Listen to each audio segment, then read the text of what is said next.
It was a formal afternoon inside the Grand Military Hall, the kind of place where every step echoed with discipline, and every wall carried history. Rows of polished metals shimmered under the golden lights. Decorated officers stood in quiet conversation. A military band played a slow ceremonial tune near the stage. Everything about the hall spoke of honor, rank, and respect. Near one of the side columns away from the spotlight sat an older man in a simple dark suit. Straight posture, calm eyes, hands resting lightly on a polished wooden cane. He wasn't surrounded by security. He wasn't trying to draw attention. To most people, he looked like just another invited guest, quiet, composed, and completely unbothered by the importance of the room. Senior officers walked past him without recognizing him. Young cadets stood nearby, too focused on the ceremony to notice. But the calm in the hall began to shift. From the far end of the marble floor, a high-ranking officer strode forward with sharp, impatient steps. His medals clinked against his chest, his expression tense, his voice already raised at someone behind him. The sound of his boots echoed loudly, breaking the rhythm of the ceremony. He wasn't watching where he was going, and in one careless moment, he slammed hard into the seated man's shoulder. The chair scraped across the floor. The band stopped playing. Conversations died instantly. The older man slowly lifted his gaze. That man was Steven Seagal. And in a hall built on rank, protocol, and respect, one officer had just made a mistake that would shock everyone in the room, because he had just put his hands on the wrong man. Where are you watching from right now? And tell me, should respect depend on rank or on character? The echo of the chair scraping across the marble floor carried through the Grand Military Hall like a warning. Dozens of conversations stopped at once. Boots froze mid-step, metals stopped clinking, even the low ceremonial music faded into an uneasy silence. The high-ranking officer turned sharply, irritation already written across his face. His jaw was tight, his shoulders squared, the kind of posture that demanded obedience without ever asking for it. "Watch where you're sitting," he snapped, his voice cutting through the hall. The tone wasn't just angry, it was used to being obeyed. Steven Seagal rose slowly from his chair. No sudden movement, no defensive posture, just calm. Up close, the contrast between the two men was striking. One was loud, rigid, and fueled by rank. The other stood relaxed, steady, and completely unaffected by the tension that had taken over the room. "My apologies," Steven said in a low, respectful voice. It was unintentional, a simple sentence, spoken without fear, without submission, and that was the problem. Because inside a place where hierarchy meant everything, where tone, posture, and eye contact were carefully measured, Steven's calm didn't look like respect. It looked like independence. The officer stepped closer. His polished boots stopped just inches from Steven's shoes. "You civilians shouldn't be in this section," he said, louder this time so others could hear. "This area is reserved for decorated personnel." Several officers nearby turned fully toward them now. Cadets standing along the walls straightened. A few guests exchanged uncomfortable glances, but Steven didn't move. "I was directed to sit here," he replied calmly. "If there's been a mistake, I'll move." Still no attitude. Still no challenge. Still no sign of intimidation. And for a man who had built his entire identity on authority, that kind of composure felt like defiance. The officer's nostrils flared. "You don't seem to understand where you are," he said. His voice had changed. Less formal now. More personal. The kind of tone people used when they wanted to make an example out of someone. Phones began to appear in the crowd. Not openly, just slightly raised at chest level. Something about the moment felt important. Unusual. Because everyone could see it. The older man wasn't afraid. He wasn't trying to argue. But he also wasn't shrinking. And in a military hall, that balance was rare. "I understand perfectly," Steven said. "This is a place built on honor." The officer gave a short, humorless laugh. "Honor?" he repeated. "Then show some." He reached forward and pushed against Steven's chest, not hard enough to look like an attack, but strong enough to force him a step back. Gasps moved through the hall like a ripple. A conal near the stage turned fully around now. Two security personnel at the main doors shifted their stance. But no one stepped in. Because this wasn't just a confrontation anymore. This was rank versus restraint, and everyone was waiting to see who would break first. Steven regained his balance without resistance. He didn't push back, didn't raise his hands, didn't even look down at the officer's hand. "There's no need for this," he said quietly. His voice didn't carry far, but the calm in it did. The officer leaned in closer, lowering his voice so only those nearest could hear. "You think that suit makes you equal in this room?" he said. "You're standing among people who've earned their place." Steven met his gaze. Not aggressively, not challengingly, just directly. "I respect everyone who serves," he said. "That's why I'm not turning this into something it doesn't need to be." For a split second, a very small one, the officer hesitated. Not because he felt threatened, but because the response didn't give him anything to fight. No attitude, no fear. And that absence began to feel like a challenge. Around them, the entire hall had gone silent. The band members sat frozen with their instruments in their laps. A general near the front of the room watched with narrowed eyes. Cadets stood perfectly still, absorbing every second. The officer straightened his uniform jacket. "You're going to move," he said loudly, reclaiming the attention of the room, "or I'll have you removed." Steven's answer was immediate. "I'll move," he said calmly. He reached for the back of his chair, and that should have been the end of it. That should have restored the order. That should have allowed the ceremony to continue. But the officer wasn't looking for order anymore. He was looking for dominance. As Steven turned slightly to step away, the officer grabbed the front of his jacket, stopping him hard. Gasps broke the silence again, because now it was physical, now it was public, now it was undeniable.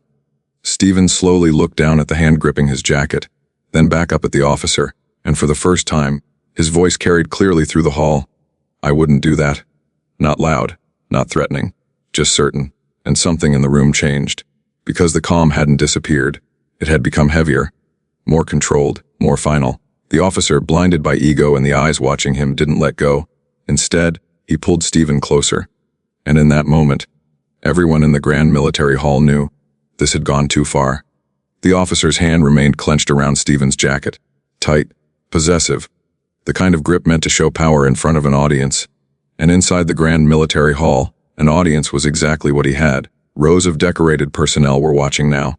Generals, colonels, cadets standing in perfect formation along the walls. No one spoke. No one moved.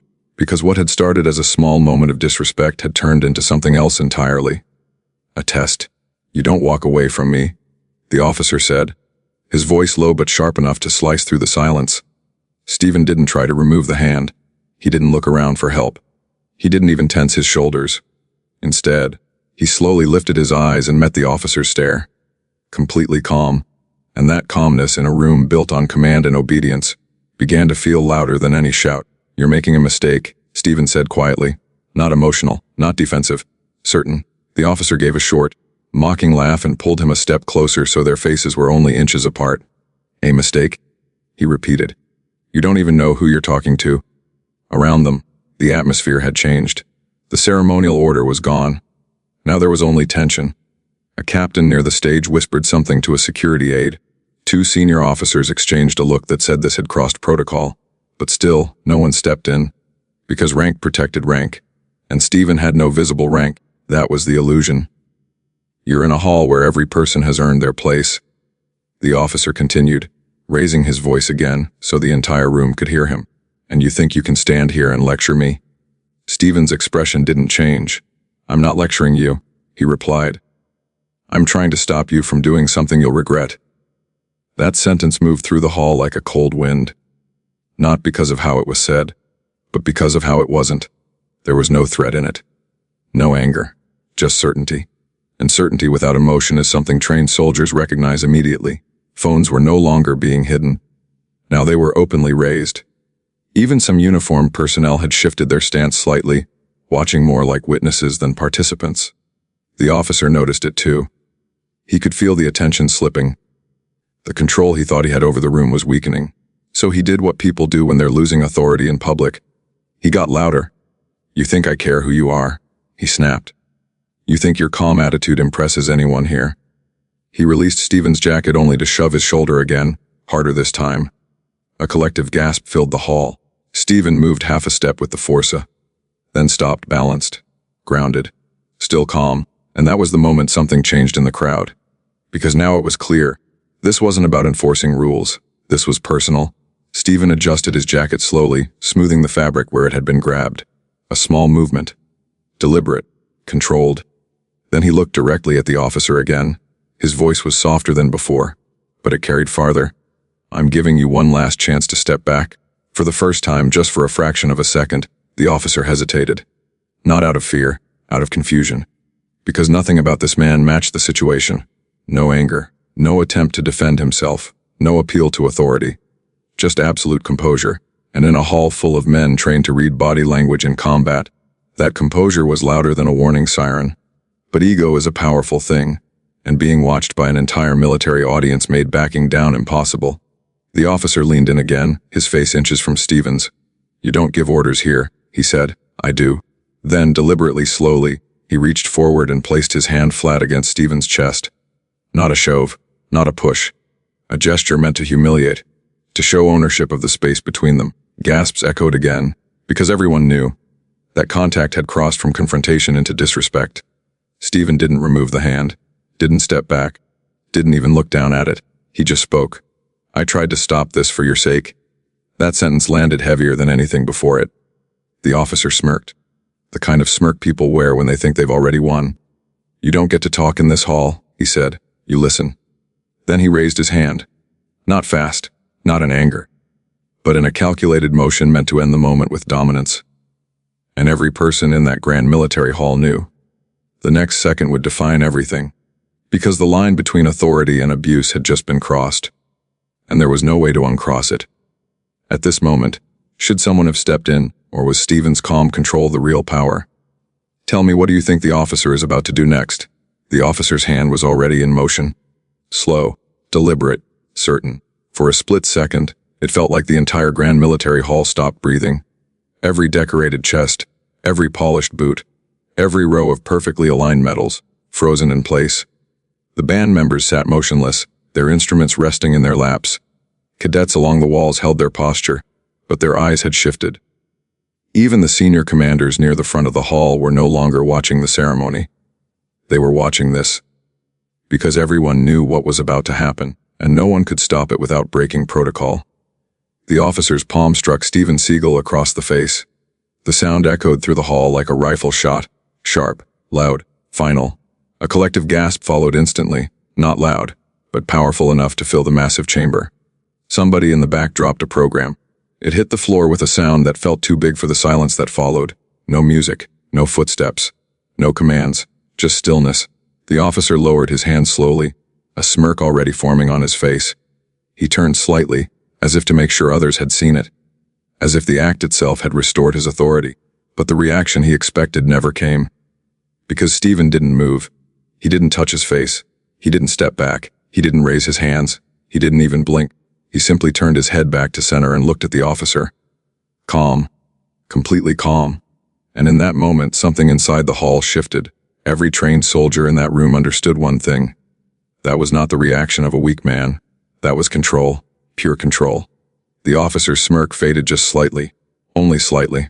Because he had expected anger. Or fear. Or at least humiliation. But what he saw instead was composure so absolute it made his own movement look reckless. "You're out of line," he said, trying to regain the tone of command. But the words didn't carry the same weight anymore. Because now the entire hall wasn't watching a superior correcting a civilian. They were watching a man who had lost control. Steven slowly turned his shoulders, squaring himself fully toward the officer, not aggressively, not in challenge, just centered, balanced, present. When he spoke, his voice was low, but it reached the farthest corners of the hall. "I told you to stop." No anger, no threat, just fact. The officer let out a short, forced laugh. "You think you can stand here and—" He stopped, because something had changed, not in Steven, in the room. Senior commanders were no longer standing at ease. They were watching with narrowed eyes. Security personnel near the entrance had shifted position, and the cadets along the wall, the youngest people in the hall, were witnessing something that contradicted everything they had been taught about strength. Because the strongest man in the room was the one who hadn't reacted. The officer tried again to take control of the moment. "You will be removed from this hall," he said loudly, turning slightly so others could hear him, but his voice didn't command attention anymore. It chased it. Steven took a slow breath, not for himself, for the man in front of him. "You still have time to walk away," he said, and for the first time since this began, there was no defiance in the officer's expression, only confusion. Because that sentence wasn't about pride. It wasn't about rank. It wasn't about the slap. It was about consequence. Around them, the silence had become something heavier, something expectant. Somewhere near the entrance, a set of massive doors shifted slightly. A faint sound from outside reached the hall. Engines, low, coordinated, approaching. Most people didn't notice. They were still locked into the confrontation. But a few heads turned. A general near the front straightened. Security personnel exchanged a glance. The officer, still focused on Steven, mistook the shift in attention for support. "You think anyone here is on your side?" he said. Steven's answer was immediate. "I don't need anyone on my side." Another pause. Then, "You needed me on yours." That sentence landed like a weight. Because now it wasn't about the slap. It wasn't about the confrontation. It was about what was coming next. The officer's confidence flickered, just for a moment, because the calm in front of him had become something else. Not passive, not defensive, final. And in a hall where every man and woman had been trained to recognize the moment before a situation changed. They all felt it at the same time. This wasn't over, not even close. The massive doors at the far end of the grand military hall began to open, slowly, silently, and the sound from outside grew louder. Heavy engines, multiple vehicles, stopping in perfect formation. The officer's back was still turned to the entrance. He hadn't seen it yet, but the rest of the hall had, and for the first time since the confrontation began, every eye in the room shifted away from Steven and toward the doors, because whatever was about to walk in was about to change everything. The sound of the engines outside the grand military hall settled into a deep, controlled silence, the kind that only comes from vehicles stopping in perfect formation. Inside the hall, no one spoke. Hundreds of decorated officers, cadets, and guests stood frozen between protocol and instinct. The massive doors at the far end had opened only slightly, but it was enough. A line of black vehicles was visible through the gap. Not military government. The kind that didn't arrive without purpose. Steven Seagal didn't turn to look. He didn't need to. His eyes were still on the officer in front of him. The man who had just struck him. The man whose confidence was now beginning to crack, not because of fear, but because the entire atmosphere had shifted and he didn't understand why. "You should have listened," Steven said quietly. Not as a threat, not as an insult, as a fact. The officer forced a laugh, but it came out thinner than before. "You think that changes anything?" he replied, gesturing toward the hall. "This is still my ground." But even as he spoke, he noticed something that unsettled him. Senior commanders were no longer watching him. They were watching the entrance. A colonel near the front of the room had stepped back into a position of attention. Two generals had straightened their posture completely. Security personnel along the walls had moved into a different stance. Not intervention, not defense, recognition. The officer turned slightly, following their line of sight, only slightly, not enough to see the vehicles clearly, just enough to feel the shift. When he looked back at Steven, the calm he saw there was no longer something he could interpret as defiance. It was certainty. "I tried to stop you," Steven repeated. "Not for me, for you." Those words, spoken a second time, carried a completely different weight. Because now the room knew something the officer didn't. And that imbalance, in a place built on rank and awareness, was devastating. A faint echo of synchronized footsteps began to move through the entrance corridor. Measured, precise. The unmistakable rhythm of trained personnel moving together. The officer's jaw tightened. He turned more fully now, trying to understand what was happening behind him. The moment he did, the last piece of his authority slipped, because standing just inside the doors was a line of federal agents. Dark suits, earpieces, perfect spacing. Not looking at the crowd, not looking at the officers, looking straight ahead. And then the officer realized something else. No one in the hall was surprised by their presence. They were reacting with recognition, respect, immediate, instinctive, the kind of respect given only to power that outranks everything else in the room. The officer turned back to Steven. For the first time since the confrontation began, he looked at him not as a civilian, but as an unknown. "Or you?" he asked.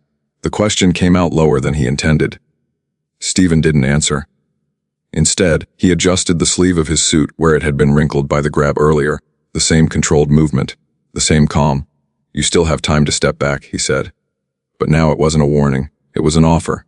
Around them, the hall had shifted completely into a state of attention. Cadets stood straighter than before. Senior officers had squared their shoulders. Even the band members had risen to their feet. The officer felt it all at once, the eyes, the distance, the silence that no longer belonged to him. Behind him, The synchronized footsteps had stopped.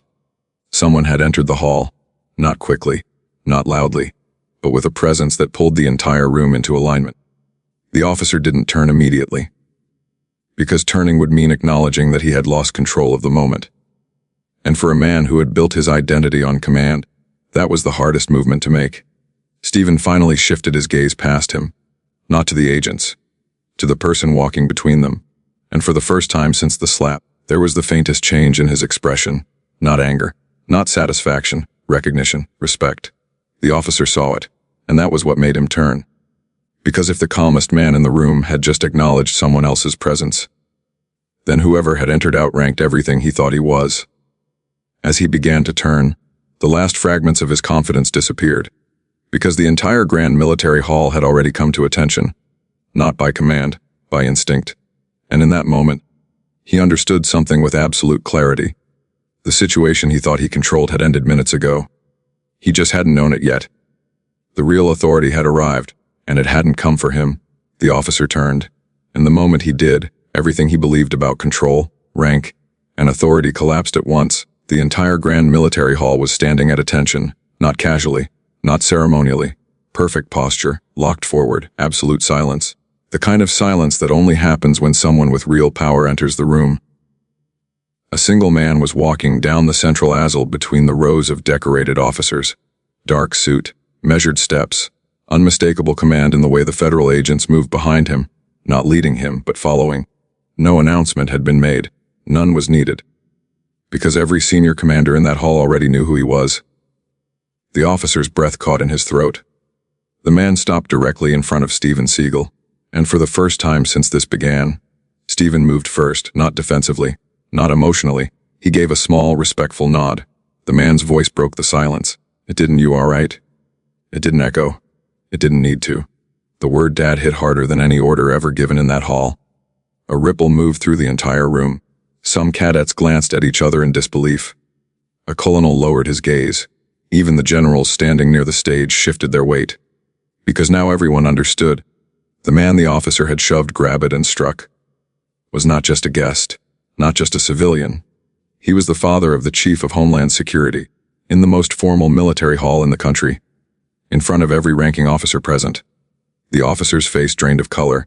His hands, the same hands that had slapped Steven, were now slightly trembling at his sides. The medals on his chest suddenly felt heavy, pointless. Steven answered calmly, "I'm fine." No accusation, no complaint, no demand for action. The chief looked at him for a moment longer, making sure. Then his eyes shifted, slowly, deliberately, to the officer. The temperature in the room dropped, not physically, but in presence. Because now the authority that governed the entire hall was focused on one man, and that man had nowhere to hide. The officer tried to speak. Nothing came out. For the first time in his career, rank gave him no protection. Protocol gave him no script. Command gave him no voice. He stood there, exposed not by punishment, but by realization. The chief didn't raise his voice, didn't issue an order. He simply looked at him. And that look carried more weight than any court-martial ever could. "Is this how you represent the uniform?" he asked. The question was quiet, but it traveled through the hall like a shockwave. Because it wasn't about the slap. It wasn't about the confrontation. It was about honor, the very thing this hall was built to represent. The officer swallowed, his throat dry. "Sir, He stopped. There was no explanation that could exist in that moment. Because hundreds of witnesses had seen everything, Steven stepped forward slightly. Not toward the officer, toward his son. A subtle movement, but it changed everything. Because it meant one thing. He was about to decide what happened next. The federal agents remained still. Waiting, the commanders remained at attention, waiting. The officer remained frozen, waiting. Steven looked at the officer, not with anger, not with pride, with calm, the same calm from the beginning. "This doesn't need to go further," he said. The entire hall shifted, because the man who had been disrespected, the man who had been struck, was the one choosing restraint. The chief studied his father's face for a long moment, then gave a small nod. The agent stepped back, not dismissed, but standing down. The officer's legs almost gave out beneath him. Not from fear of punishment, from the weight of what had just happened. He hadn't been saved by rank. He hadn't been saved by protocol. He had been saved by the very man he had tried to humiliate, and that realization was heavier than any consequence. Around them, the officers in the hall stood straighter than before, because they had just witnessed something more powerful than authority. Self-control, real strength, real honor. The chief spoke one last time. "Remember this moment," he said to the officer, "because you'll spend the rest of your career answering for it, to yourself. No arrest, no public removal, no spectacle, just truth." Steven picked up his chair and placed it back exactly where it had been, calm, precise, as if nothing had happened. But everyone in that hall knew everything had changed. Should Steven have allowed punishment, or was forgiveness the real power? Tell me, what would Liu have done in that officer's place? For several long seconds after the agent stepped back, no one in the grand military hall moved. Not a boot, not a hand, not even a breath loud enough to be heard. It was the kind of silence that doesn't come from fear, but from realization. The ceremony that had filled the hall only minutes earlier, the music, the formal speeches, the carefully rehearsed movements, all of it now felt distant, almost irrelevant. Because every person in that room had just witnessed something that would stay with them far longer than any medal or promotion. Steven Seagal turned slightly toward his son, the Chief of Homeland Security, and gave him a calm, almost reassuring look. "I told you," he said quietly, "I was fine." There was no pride in his voice. No need to prove anything. His son studied his face for a moment, as if still measuring the situation, still feeling the weight of what could have happened.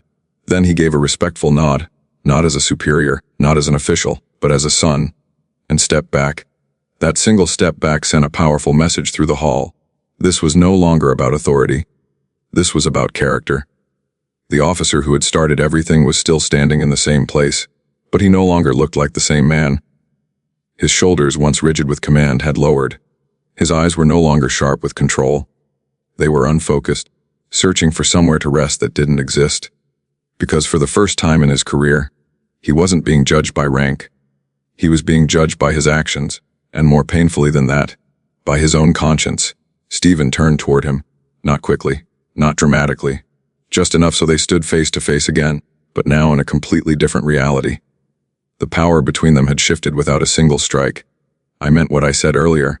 Steven spoke, his voice calm but carrying through the hall. "Respect isn't something your uniform gives you." Every cadet in the room listened as if the words were part of their training. "It's something your behavior earns." The officer lowered his head, not because he had been ordered to, but because he couldn't hold Steven's gaze anymore. That was the real consequence, not public humiliation, not punishment, self-awareness. Steven stepped closer, not into his space, but into the moment. "In this hall," he continued, "every person here has sacrificed something to stand where they are." His eyes moved briefly across the room, the decorated veterans, the young cadets, the senior commanders. And that sacrifice deserves respect from all of us. Not once did he raise his voice. He didn't need to. The entire hall was listening. The officer swallowed hard. "Sir, he began, his voice breaking. But there was no sentence that could repair what had happened. Steven gave a small, almost gentle shake of his head. "You don't owe me an apology," he said. "You owe it to the uniform you're wearing." Those words landed deeper than any official reprimand ever could, because they weren't about a personal insult. They were about honor. And in a military hall, that was everything. The Chief of Homeland Security watched in silence, allowing the moment to belong entirely to his father. Because this was no longer about position or power. This was a lesson. One that no training program could ever teach the way this moment just had. Slowly, the band members lifted their instruments again, but no one began to play. "Not yet." Because no one wanted to break the atmosphere that had formed. Steven stepped back, adjusted his jacket. The same calm movement from the beginning, the same composure that had carried him through every second. And then he did something that no one expected. He extended his hand, not as a superior, not as a victor, as an equal. The officer looked at it for a long moment. His hand trembled as he reached forward and shook it. The entire hall saw it, not as a sign that the situation had been erased, but as proof that strength and humility can exist in the same moment. That forgiveness requires more power than punishment. Steven gave a small nod and turned toward the exit. His son walked beside him. The federal agents followed at a respectful distance. And as he passed through the rows of officers, something remarkable happened. They stood straighter, not because they were ordered to, because they wanted to, because they had just seen what real strength looked like. Not aggression, not dominance, control. dignity, respect. At the doors of the Grand Military Hall, Steven paused for just a moment and looked back. Not at the officer, at the entire room. A room full of people who would carry this memory for the rest of their careers. Then he walked out, quietly, without ceremony, leaving behind a lesson more powerful than any speech that had ever been given in that hall.